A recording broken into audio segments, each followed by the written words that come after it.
In my classroom library last year, I came across a gem of a book. It's here on the table. It's called The Three Questions.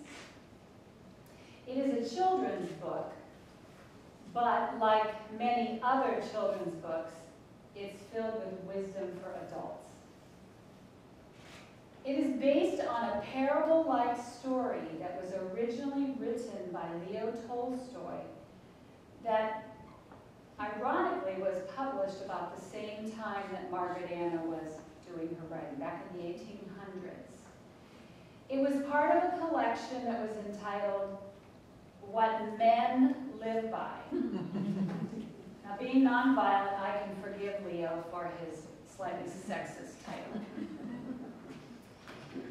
As I reflected on this story and the three questions, I found them to be touchstones of guidance for myself and for all of us as nonviolence practitioners.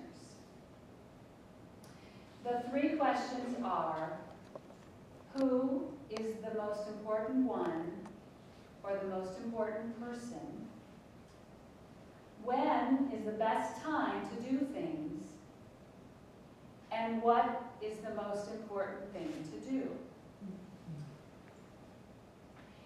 In the process of trying to answer the three questions in Tolstoy's and the children's story, the searcher ends up helping someone in need and then actually saves someone who's trying to harm him.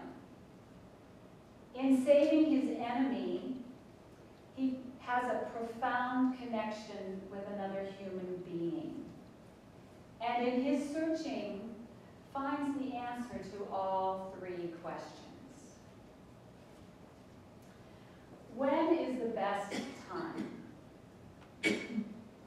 The main character finds that the best time is now. Herein, the secret appears to be about presence, Presence.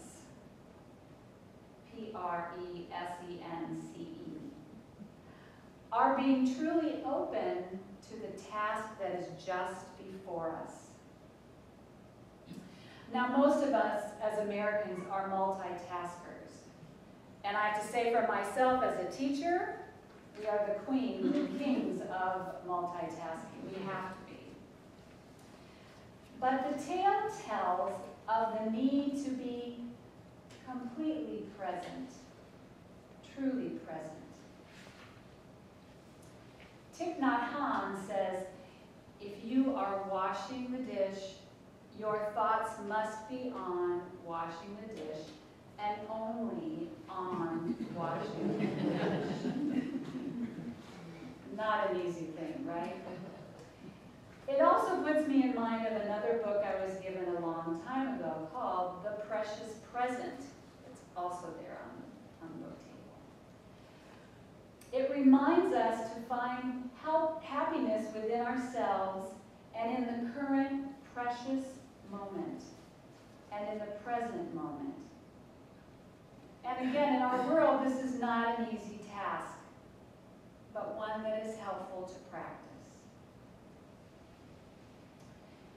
The next question, who is the most important one? The most important people, or the most important one, sort of like the first question, is the one who is standing right before us. For me, as a teacher of second graders, being totally present to each child who stands before me is a real challenge. So many little ones asking questions, sharing their needs, their stories, imploring my help, or just wanting to be noticed.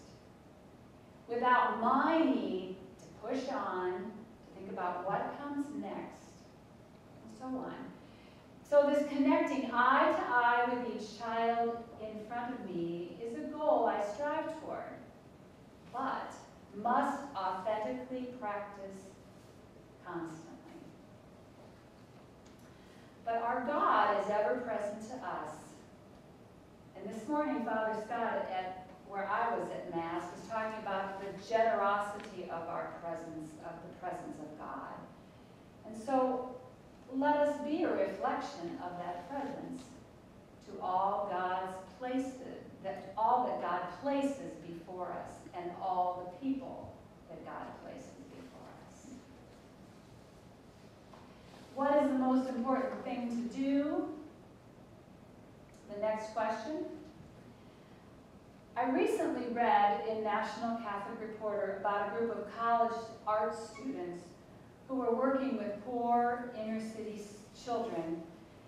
They were using donated refrigerator boxes that the youngsters could paint and decorate to use as reading nooks where the kids could cozy up with a friend and share a book. Now, how simple, right? The boxes cost no money, but they provided inviting, useful spaces for these young beginning readers. In the same article, there were other art students who had transformed alleyways at the edge of their campuses from garbage-filled, neglected passages into walkways that were filled with birdhouses and vegetable patches and places to sit and enjoy an oasis of peace and beauty in this huge urban setting.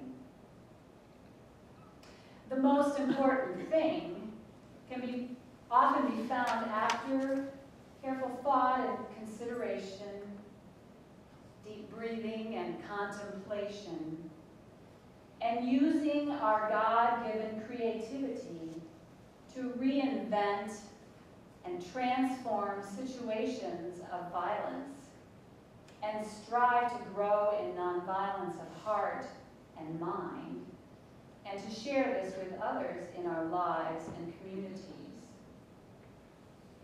Matthew Fox says that the work of an artist is to be in dialogue with our hearts, for God dwells therein.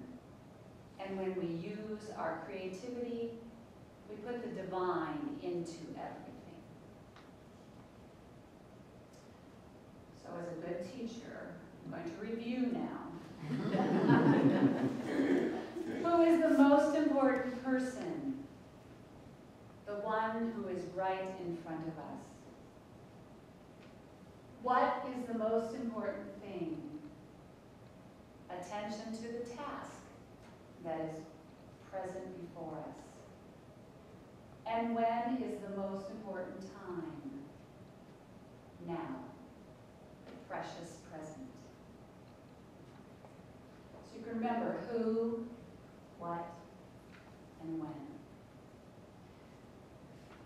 Hopefully keeping these three questions and their answers before us and practicing this together in community, along with other techniques and guides, I believe we can help create a world that looks to peacemaking, not violence, as the way